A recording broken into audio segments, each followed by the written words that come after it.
anticipated battle of Lupe Fiasco and Kendrick Lamar?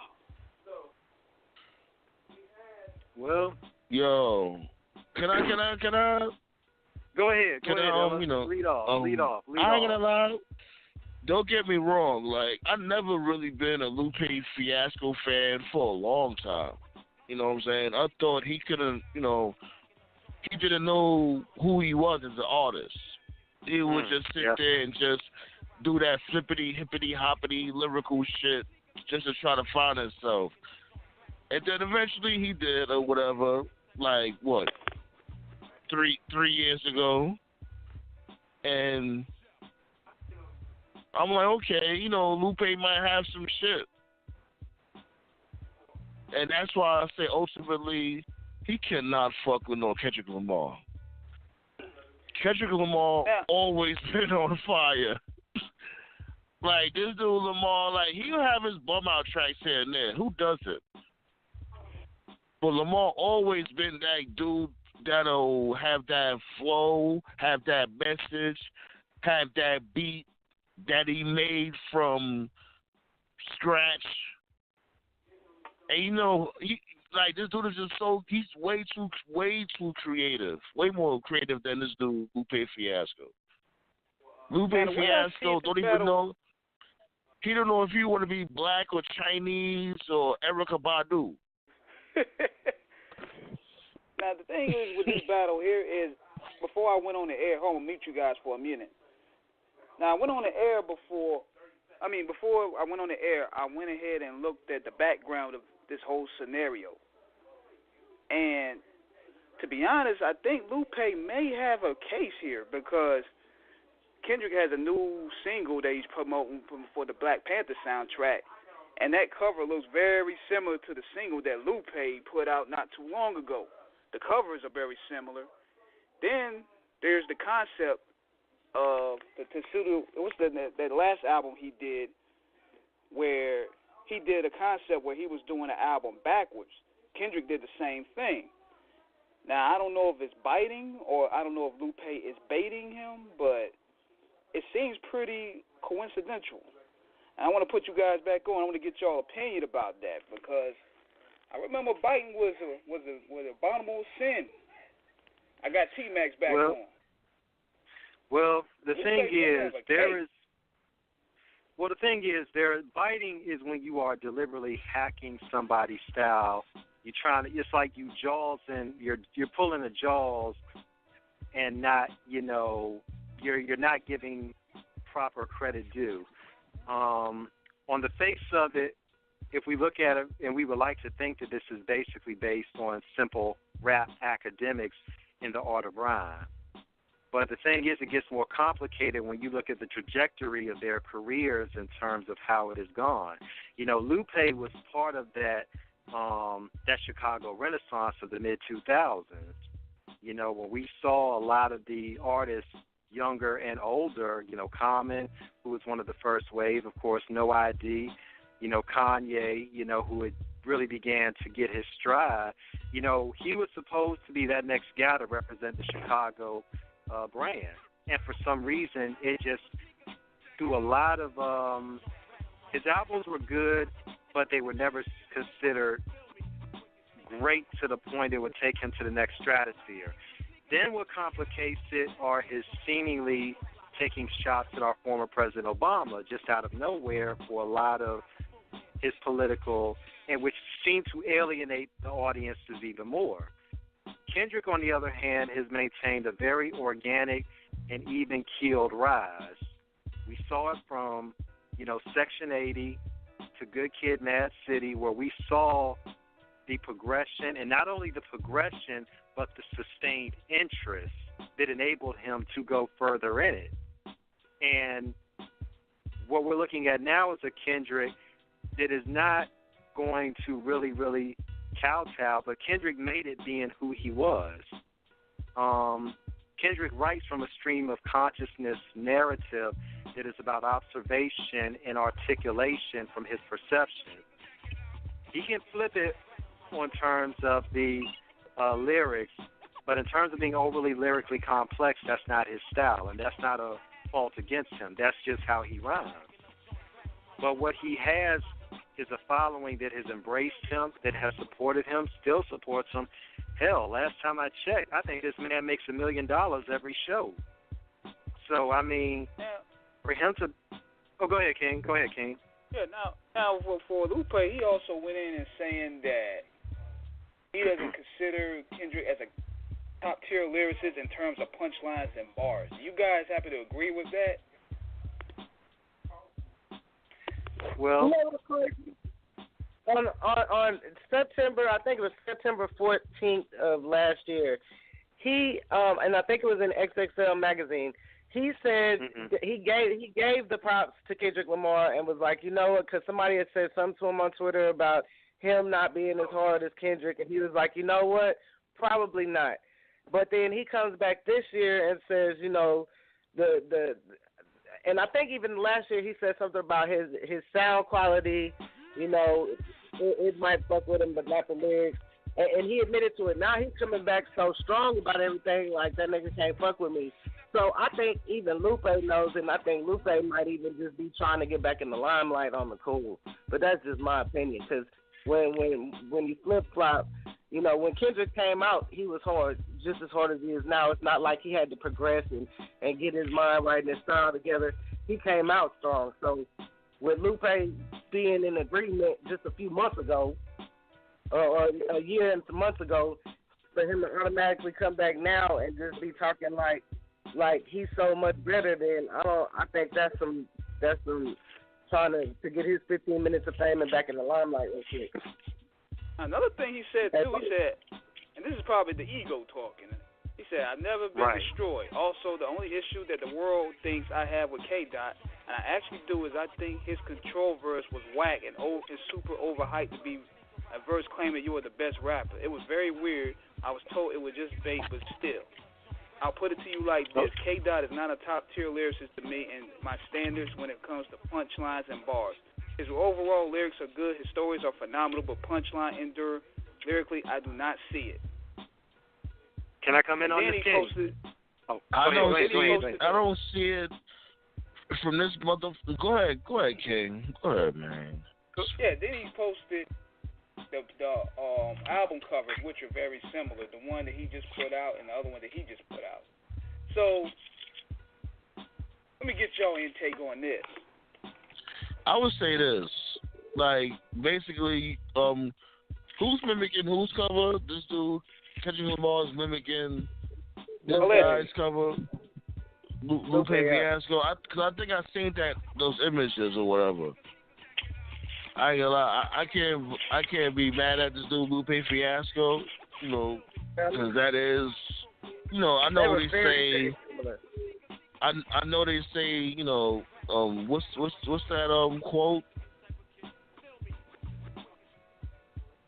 What's that? What quote? Impersonation is the best flattery.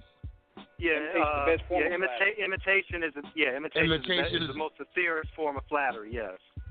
Yeah, but it's like, damn, you know, I can't be mad at this dude for coming at this dude Kendrick Lamar and saying something about that and speaking up.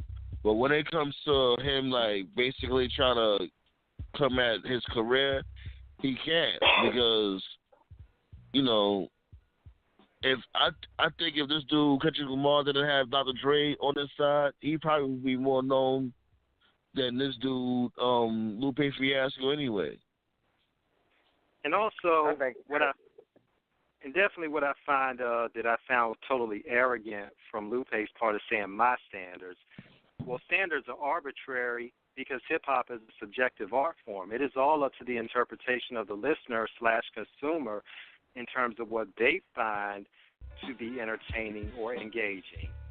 You know, so for him to say that, and this is just me, it comes from a very arrogant, self-centered, and conceited area, because his thing is, for my standards, and I rock with Lupe, but my thing is, Lupe, your standards don't apply to somebody, number one, who has already been very successful, and number two, has the track record. You know, so that's basically you're trying to throw shade on him for the fact of you're going to use a throwaway commentary of, I don't think he's that good. Well, that sounds very, it sounds very petulant and even, it sounds petty. I'm gonna just go there. I'm just saying, like, when it comes to that, like the stealing album cover type shit. Right. If this dude, Lupe, Kendrick Lamar stole Lupe Fiasco's album cover, then yeah, I feel Lupe Fiasco to 100%. If you're gonna come at this dude over that. Now with his other album, the Pseudo and Youth album that he dropped recently, now there's a concept where you could play it backwards and would like tell a story, and people are saying that the Damn album that Kendrick dropped had the same formula. Now I don't know if that's a coincidence or if that's biting. Which one came out first? For a song to play backwards and tell a story, shit, that's not normal. You know what I'm saying? That's a unique situation, a unique type and style. So that might be biting. I'm just saying. Because technically, Nas did it first. He did the Rewind. On Rewind, on Stillmatic in 2001. Yeah. Exactly. That's what I'm saying. Like, and where did Nas it's really nothing new under the sun. And where did Nas get the idea from? From the movie Memento, I believe that came out in 1999. And see, that right there, that's a perfect example when I always say that when people sitting here talking about biting off of somebody and all of that, at the end of the day, the person who got it 9 times out of 10 bit off of some idea, whether it be a movie, where it be whatever it may be, a play, something, a musical. I mean, there's nothing really truly new and hasn't been captured it for the most part. So all of these dudes that come out and talk about, you know what I'm saying, he bit my style, the artwork is very, very similar, yes. But Lupe's was very basic. It had a small little moon that was shining or whatever that was. And Kendrick came out with a bigger type shining moon with a ring or something on top. I mean, at the end of the day, shit, I didn't see a book with just the moon at the top. So, where the fuck did he get his? I mean, but that's why I say Lupe might be trying to get that publicity, get some PR going, put himself back in the limelight so he can drop a new project. I don't see when artists make such a big deal about what somebody else does, because at the end of the day, all you're doing is promoting that nigga. Lupe just promoted Kendrick Lamar's new projects coming out, and all Kendrick needs to do is say, "Please, see, you know what it is? I don't want to cut you off, King. Like, I don't want to cut you off, King. Just give me 1 second. Like, you know what it is, though? Like, with Chilla, like, like as an artist, we all understand nothing is new underneath the sun. We already know that shit. But when it comes to something that's looking completely identical, that's when you have to question shit. Like, damn, like, you could have at least took my shit and, like, try to switch it around and da-da-da-da. When it comes to artwork, lyrics, wordplay, whatever. Don't just blatantly do it just like how I did it. You know what I'm saying? That's what I said when it comes to a thin line. You know what I'm saying? That's when the line gets crossed. It's like, damn, is it flattery or is it disrespect? Us as artists, that's how you take it as. You right. That's right, and that's why I said earlier. I feel why he would be tripping on the album cover itself. You know what I'm saying? It was just a little amount of stuff changed on it. It wasn't the exact same, but at the end of the day, you could tell he got that idea from the album cover of Lupe. So, I mean, I can understand that, but at the end of the day, Lupe was giving the nigga mad props 2 years ago, or a year and a half, years, some months ago. So, I mean, you can't. It just makes me question why now he's not just talking about the album cover. If he was just talking about the album cover, that would be one thing. But to sit here and bring back up into conversation the dude's lyrical style and sound, and to say something not completely different, but something that's significantly different from what you were just spitting a year and a half ago about, I mean, it just makes me kind of question what's his motives behind it all. If it was just about the album cover, then we'd know, okay, he kind of heated about some of the things that he keeps seeing a pattern in Kendrick that's stealing stuff from his ideas. I would get that. But then when he comes trying to discredit the man and his talent, that's when you just like, okay, is there more to this? Or, is it hating involved? Is it, what is it? What's going on other than the pointing out what he feels like is really going on? That's my thing. Now, what I think it is, I'm going to tell you what I think it is this. What it is that Kendrick, J. Cole, and these guys, they came in his lane and excelled at it on levels where he wish he was at right now. Now, Lupe, he's a brilliant lyricist. He's a very, very brilliant wordsmith, one of the best out. But along the way, he didn't play hardball. Plus, he has that whole narcissistic attitude where it makes people want to not really rock with him. And if you really check his Twitter, he has that know-it-all narcissistic type of vibe about him. But he's a great lyricist. So what I'm looking at it as, he's seeing these guys, Kendrick, J. Cole coming in, and they're going levels with it. I mean, they do have the machine behind them, but their talent also pushes them to that next level. And that's where Lupe, he's kind of feels salty because he felt like he was ahead of his time. And he's seeing these guys reap the benefits of the stuff that he was doing. So this is where the whole condescending type of vibe that he's giving off the Kendrick comes from. It's a little bit of saltiness. Well, King, you hit it right on the head, because when you have one thing about it in terms of the game is that it's okay to be confident in your ability. It's okay to know you can rhyme. But when you become narcissistic to the degree of, like you said, condescending and outright dismissive of your contemporaries and their craft, because basically you're going to shit on theirs in order to make yours look clean, it doesn't make you as a person look well. And I think somewhere along the line, Lupe, like you said, I think with how he carried himself attitude-wise, lyrically, he's a monster. But something happened where he didn't connect enough in the game long-term to where he sustained that longevity needed to keep going. Because you got to remember, Food and Liquor came out 13 years ago, 2005. And he's released altogether roughly about what? He released, about 4 or 5 albums before it kind of began to... Yeah, the Cool. Then you had Food and Liquor 2. Then you had Lasers. And it just, after a while, it became... But it's like the albums were there, but the adoration wasn't. The music was there, but the attention was not given. The craft was still sharp, but the attention dulled on it. Where it was hot, the reception by the audience was lukewarm. You follow me? For real. Because I think he came out ahead of his time, just like groups like Little Brother. They came out around that time where hip-hop was in that ringtone era. They tried to bring bars and substance and lyricism into the equation, but the masses weren't ready to hear it. And the Little Brother Listening album was just unbelievable. To our listeners, if you have not heard that album, it's not in stores right now. It's out of print, but you can find it online, Amazon, eBay. But if you can get your hands on it, please get your hands on it. It's worth the listening. The Minstrel Show. Yes, the Minstrel Show was a hell of an album, too. Fonte, Ninth Wonder, Rapper Big Pooh, the Terrific Three. I mean, they were unbelievable as a trio, and hopefully we see them back together down the line. Word. But anyways, what's up, King? Like, you got any more tracks we can play? You want to take a little break? Most definitely.